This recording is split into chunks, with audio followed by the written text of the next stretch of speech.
America आणि इस्रायलने इराणसोबत सुरू केलेल्या युद्धामुळे भारतातील पेट्रोल महागणार अशी अफवा सोशल मीडियावर पसरल्याने नांदेडमध्ये पेट्रोल पंपावर तुफान गर्दी उसळली होती। दुपारपर्यंत परिस्थिती रोजसारखी होती, मात्र सायंकाळी पेट्रोल पंपावर वाहनधारकांनी अचानक एकच गर्दी केली। धुलीवंदनामुळे काही पेट्रोल पंप सकाळपासून बंद होते।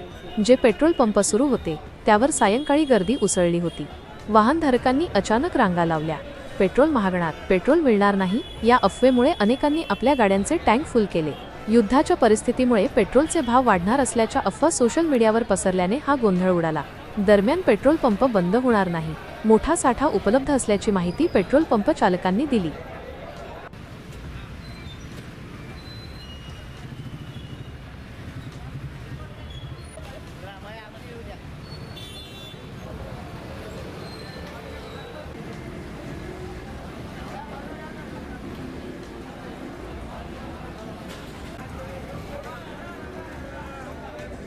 अचंबा बघून जेव्हा पंपावर आलो, इथं आल्याबरोबर आम्हाला असं वाटलं की हे काय चालू आहे। ते बघून आम्ही पहिले पेट्रोलचं टँक फुल करण्यासाठी इथं पोहोचलो पंपावर। प्रत्येक ज्या त्या पेट्रोल पंपावर पाहता तर कुठं कुठं क्लोज झालेले आहेत पंप आणि कुठं कुठं पाहू लागले तर भरपूर गर्दी जाणवत आहे। इराणनं पेट्रोल बंद केलं अशी न्यूज उडाली, त्याच्यामुळं थोडं गर्दी जास्त वाढली। पेट्रोल फुल केला? हो, टँक फुल केला, गाडी फुल केलेली आहे।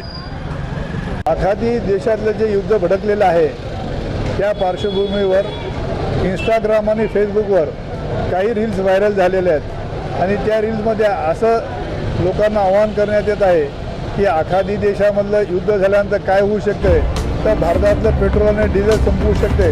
तसेच पेट्रोलचे जे भाव आहेत ते 250 रुपयापर्यंत लिटरपर्यंत जातील, अशा प्रकारची एक अफवा सामान्य नागरिकांमध्ये पाहावयास मिळत आहे। त्यामुळं आज नांदेड शहरामध्ये दिवसभर कोणत्याही पेट्रोल पंपावर रश नव्हती, पण संध्याकाळी 6च्या नंतर अचानक जेव्हा पेट्रोल पंपावर रश वाढली आणि पेट्रोल पंप धारक असल्याकारणाने लोकांनी जेव्हा मी विचारलं तर त्यांनी अशा प्रकारची जी रील्स व्हायरल आहेत ते मला दाखवलं। या संदर्भात मी नांदेडचे जिल्हाधिकारी श्री राहुल करडेले त्यांना भ्रमणध्वनीवरून माहिती दिली की आपण जिल्हा माहिती केंद्राच्या माध्यमातून अशा प्रकारच्या अफवेवर विश्वास ठेवू नका, असं आपण नागरिकांना आवाहन करा।